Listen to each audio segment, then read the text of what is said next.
Courtney Hughes. Well, Mr Deputy President, I rise this morning in support of the motion that this House expresses its deepest sympathies to the people of France, Lebanon and Iraq on the tragic losses as a result of the terrorist attacks last week, and conveys to the French, Lebanese and Iraqi community that people of New South Wales stand in solidarity with them during this difficult time.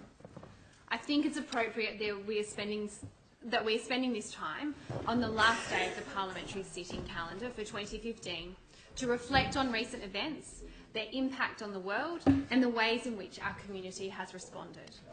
Before I begin, I would like to commend the heartfelt and passionate contribution from my friend, the Opposition Whip. He is a true leader and a fine example of our local Islamic community. I am proud to serve in the Parliament with him. The events in Paris last Friday were shocking. At least 132 innocent lives lost, and as is often the case with a tragedy on this scale, amongst the many horrific scenes that we see, often one stays with us. I cannot forget the footage of a pregnant woman hanging out a window in desperation for her life, pleading for help so that she did not fall. Thankfully, she was able to get to safety. Sadly, though, many more could not. Like many others, I had friends travelling in Paris on the weekend. They were incredibly fortunate not to find themselves involved in these tragedies. I too have travelled to Paris and find it difficult to reconcile my many fond memories of that great city with the tragic scenes we have witnessed and stories that we have heard since last Friday. But separate to this tragedy, there have been many more innocent lives lost this year and previous years to terrorism. In Lebanon last Thursday, 2 terrorists exploded themselves in the capital, Beirut. They decided to do this in a crowded marketplace, killing more than 40 innocent people and injuring a further 200.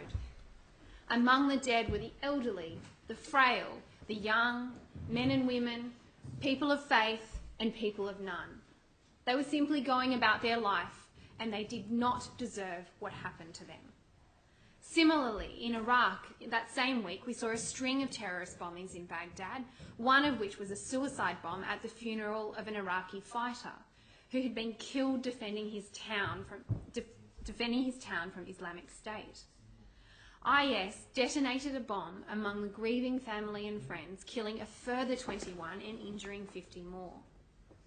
Earlier this year, we saw 150 innocent people slaughtered in Kenya by al-Shabaab militants that decided to target university students.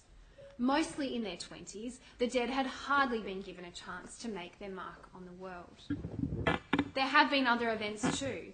The tragic bombing of the Russian flight over Egypt, the repeated and barbaric attacks from Boko Haram across Nigeria, or the earlier Charlie Hebdo attacks in Paris.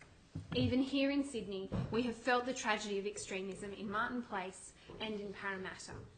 I too take this opportunity to extend my sincere condolences to the Cheng family. Each and every one of these lives lost is grieved by their parents, children, family and friends, whatever country they are in, whether they are Sunni or Shia, Catholic or Protestant, Buddhist or Hindu, agnostic or atheist. Each of those lives lost is a life tragically cut short with potential unrealised. We remember all of those people today and pay tribute to them and express our condolences to their families. As the member for Lakemba and my good friend Jihad Dib, a person who is known for doing much good work in a disadvantaged area, as principal of Punchbowl Boys High School has said, in his experience, a focus on building supportive, cohesive and inclusive communities will always pay off. As public officials and leaders in our communities, we have a duty to demonstrate the value of unity and generosity following the tragedies we have witnessed and felt so deeply around the world. By and large, this is what we have seen from elected representatives and community leaders. However, in times of anger and despair, some in our community have turned to defensive positions that seek to demonise all people of Islamic faith. The member for Coffs Harbour has taken such a position in calling for our borders to be closed to all Middle Eastern and Muslim refugees. To this, I say no. In Australia, we have never applied a religious test to our generosity, and nor should we. Islamic State is clearly a violent, murderous and despotic cult, and no one can say that they represent Islam when they go around murdering more Muslims than any other group of people. The idea that we would choose not to be generous to a family fleeing death and unimaginable cruelty simply because they are Muslim is an affront to our national identity and all that we have become. And I call on Mr. Fraser to reconsider his position. Because an overwhelming majority of Muslim Australians love this country and would defend it wholeheartedly. If there are people who do not share this view, I suspect it's because they have never had the privilege of getting to know a Muslim family. And if that's the case, then they should stop thinking of themselves as experts on the subject. Indeed, Mr. Fraser claims that he was speaking for his community, but Coffs Harbour is a refugee welcome zone since 2008, with significant numbers of African refugees settled there. It is a multicultural hub with a Sikh temple in Woolgoolga and many other nationalities making up the local community. I know that the people of Coffs Harbour are doing a lot to discover, acknowledge and celebrate the contribution of refugees in their city, and I congratulate them for that because they are making a difference. When the local paper stopped people on the street to ask what they thought of Mr. Fraser's comments, 3 out of 4 people said that they did not share their local members' views on this issue. While condemning his initial comments, I sincerely hope Mr. Fraser is now able to become welcoming in character, because misguided and inflammatory remarks will only serve as a disservice to his community. Now, earlier this week, we welcomed the first of the 12,000 additional refugees from Syria.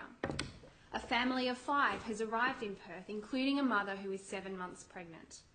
We are reminded that these are people who are fleeing extremist attacks like the ones I mentioned already. Sadly, we cannot help everyone. But for those we can help, we should recognise the horrors that they are fleeing. The disgust we feel upon seeing the images of these atrocities on the television are often living memories for the families we now offer refuge. In the wake of these tragedies, our humanity must prevail. We should be the better people and mourn the lives tragically cut short, not seek to divide the community further. I thank the House.